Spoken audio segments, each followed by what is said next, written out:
को पढ़ना है बच्चों, राइट। सो अब मॉड्यूल से पहले जो मैं तुम्हारे साथ डिस्कस कर रहा था वेक्टर स्पेस, तो मैं वेक्टर स्पेस तुम लोगों को शॉर्ट में बता देता हूँ, बिकॉज ये समझने से तुम लोगों को मॉड्यूल को समझने में आसानी होगी, right. So what is vector space? देखो, वेक्टर स्पेस बनाने के लिए हम लोगों को दो एल्जेब्रिक स्ट्रक्चर्स चाहिए। एक चाहिए वी, और इस वी के जो एलिमेंट्स हैं ना, उनको हम लोग कहते हैं वेक्टर्स, ठीक है ना। वेक्टर्स कहते हैं, जैसे भारत के लोगों को भारतीय कहा जाता है ना, राइट। वैसे ही इस वी के एलिमेंट्स को वेक्टर्स कहा जाता है। और एक है हमारे पास में दूसरा एल्जेब्रिक स्ट्रक्चर फील्ड। फील्ड की परिभाषा आप लोग पढ़ चुके हैं, तो वो मुझे अलग से बताने की ज़रूरत नहीं है। फील्ड जो होता है वो प्लस के रिस्पेक्ट में अबेलियन ग्रुप होता है और डॉट के रिस्पेक्ट में भी अबेलियन ग्रुप होता है, ठीक है। ये उसकी मोटा मोटा परिभाषा याद रखिएगा। और इस f के जो एलिमेंट्स हैं उनको हम लोग कहते हैं स्केलर्स, हिंदी में आदिश, ठीक। तो आपके पास में दो सेट्स हैं v और f। v के एलिमेंट्स को हम वेक्टर्स कहते हैं, f के एलिमेंट्स को हम लोग स्केलर्स कहते हैं। यदि ये जो v और f है ये दोनों मिलकर इन प्रॉपर्टीज को संतुष्ट करें, कौन कौन सी प्रॉपर्टी? पहली प्रॉपर्टी है कि जो v है वो प्लस के रिस्पेक्ट में अबेलियन ग्रुप होना चाहिए। क्या होना चाहिए? Abelian group. ये पहली शर्त है, ये केवल v के लिए अप्लाई होती है। नंबर 2, दूसरी शर्त ये है कि आप एक एलिमेंट लें a, किसका? f का, और एक एलिमेंट लें अल्फा v का। मतलब आपने एक स्केलर लिया, एक वेक्टर लिया, तो इनका जब आप मल्टीप्लाई करें, मतलब a अल्फा करें चाहे अल्फा a करें, दोनों a अल्फा करें चाहे अल्फा a करें, जब इनका आप मल्टीप्लाई करें तो ये जो एलिमेंट्स है, ये जो एलिमेंट आएगा ये v के अंदर आना चाहिए, ठीक है। मतलब कि एक स्केलर और एक वेक्टर का मल्टीप्लाई करने के बाद में आपको एक वेक्टर ही मिलना चाहिए। और कैसा वेक्टर मिलना चाहिए? v के अंदर जो हो वो वाला वेक्टर मिलना चाहिए, ठीक है। ये दूसरी शर्त है। और फिर तीसरी जो शर्त होती है उसमें दो तीन शर्तें एक साथ मिला दी जाती हैं। जैसे कि अगर आप अल्फा a का अल्फा प्लस बीटा में मल्टीप्लाई करें तो आपको a alpha plus a beta मिलना चाहिए। दूसरा, यदि आप a प्लस b में अल्फा का मल्टीप्लाई करें तो ये a alpha plus b alpha के बराबर होना चाहिए, ठीक है। तीसरा, यदि आप किसी अल्फा में एक का मल्टीप्लाई करें, एक यानी कि इकाई अवयव, तो आपको अल्फा ही मिलना चाहिए। और दूसरा है कि यदि आप ए बी में अल्फा का मल्टीप्लाई करें तो ये ए बी अल्फा के बराबर मिलना चाहिए, ठीक है। जहाँ पर ए बी जो हैं वो एफ के एलिमेंट हैं, यानी कि फील्ड के एलिमेंट हैं, और जो अल्फा और बीटा एलिमेंट्स हैं वो वी के यानी कि वेक्टर्स के सेट, वेक्टर्स हैं मतलब एक तरह से। तो यदि कोई भी सेट इन तीन शर्तों को पूरा करता है मोटा मोटा, तो हम उस सेट, कौन से सेट को? V को वेक्टर स्पेस कहते हैं। V is vector space over F, मतलब F के ऊपर वेक्टर स्पेस हम कहते हैं, या F के सापेक्ष हम V को वेक्टर स्पेस कहते हैं। ये इसका मतलब होता है बच्चों, ठीक है। तो ये वेक्टर स्पेस की परिभाषा है। तो अब इस वेक्टर स्पेस की परिभाषा का यूज मॉड्यूल के डेफिनेशन में होने वाला है। इसी तरह की कुछ डेफिनेशन मिलेगी आपको, सो दैट्स वाई मैंने आप लोगों को यहाँ पर बता दिया ये बच्चों, ठीक है। इसको दिमाग में रखिएगा बच्चों, इसीलिए मैंने कल आपको एक पढ़ने के लिए कहा था, क्योंकि क्या होता है कि कुछ चीज़ें ऐसी होती हैं कि कोई नई चीज़ पढ़ने के लिए वो बेस होती है। तो अगर वो बेस आपके पास अच्छा होता है ना, तो आपको नई चीज़ पढ़ने में आसानी होती है। दैट्स वाई मैंने आपको ये बेस बनाने के लिए कहा था। और रिंग की परिभाषा भी इसलिए कही थी क्योंकि मॉड्यूल का जो संबंध है वो रिंग के साथ में है, राइट। चलिए, अब मैं आपको मॉड्यूल की परिभाषा बताता हूँ, और मॉड्यूल की परिभाषा के बाद में फिर आपको आगे उसका एक एग्जाम्पल बताएंगे। तो आज की कक्षा में हम लोग ये चीज़ शुरू करेंगे। चलिए, पहले मैं इन सबको ज़रा साफ कर दूँ। चलिए, साफ नहीं करता हूँ, नीचे आ जाता हूँ, ठीक है।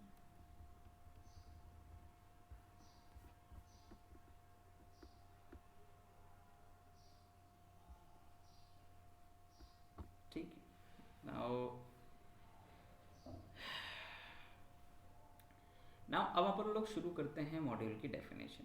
तो let's start the definition of module. It's MODULE and modules, yeah module, it's okay, ठीक। So what is the definition of module, क्या परिभाषा है इसकी? तो बनाइए ज़रा इसकी परिभाषा लेते हैं। तो यहाँ पे लिखते हैं let R be a ring, मतलब R क्या है? एक रिंग है यहाँ पर, ठीक है ना। And R be a ring and M be a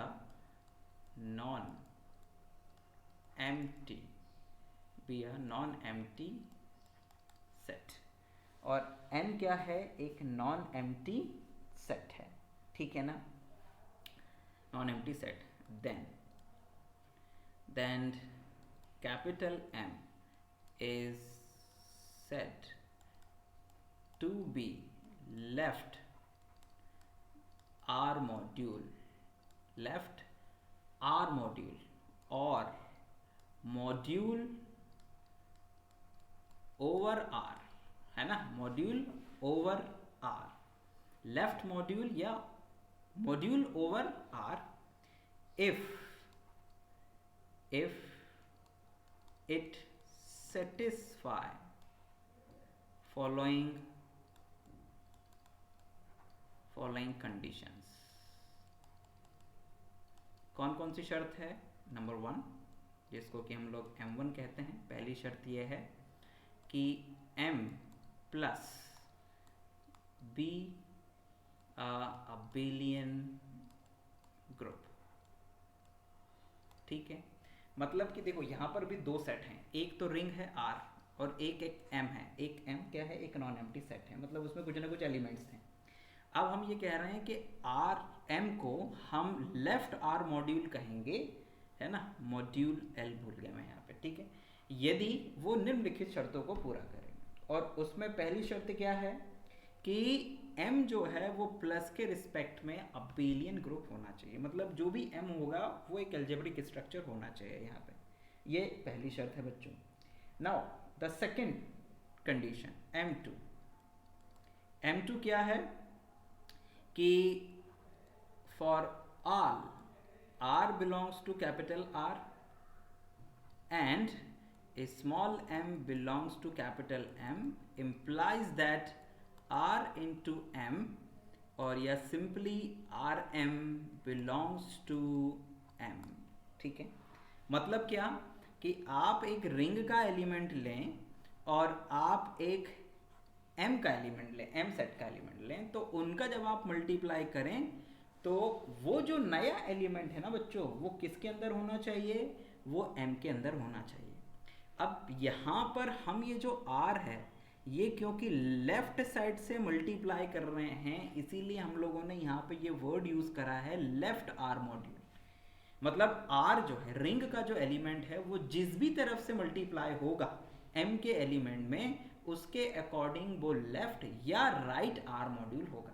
और क्योंकि अभी हम लोग परिभाषा पढ़ रहे हैं लेफ्ट R मॉड्यूल की, इसलिए यहाँ पर R को हमने लेफ्ट साइड से मल्टीप्लाई किया है M के एलिमेंट में, ठीक है बच्चों। सो ये हो गई दूसरी कंडीशन, ठीक। Now the third condition M3,